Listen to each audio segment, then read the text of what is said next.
আজ হলো পবিত্র জুমা মুবারক।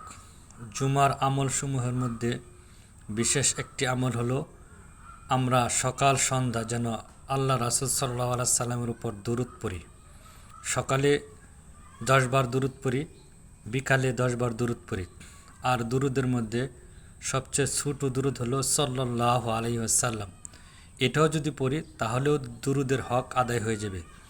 আর একবার দুরূদ শরীফ পড়লে আল্লাহ পাক রব্বুল আলামিন 10টি রহমত নাজিল করেন। এই জন্য যদি আমরা বেশি বেশি করে দুরূদ শরীফ পড়ি তা আল্লাহ রাসূল সাল্লাল্লাহু আলাইহি সাল্লামের সুপারিশ প্রাপ্ত হব। আর আল্লাহকে পাইতে হলে রাসূলের আদর্শ, রাসূলের সুপারিশের প্রয়োজন। আর রাসূল সাল্লাল্লাহু আলাইহি সাল্লামকে পাইতে হলে আল্লাহর হুকুম মানা প্রয়োজন। এই জন্য আল্লাহর হুকুম মানার সাথে সাথে রাসূলের আদর্শ মানব।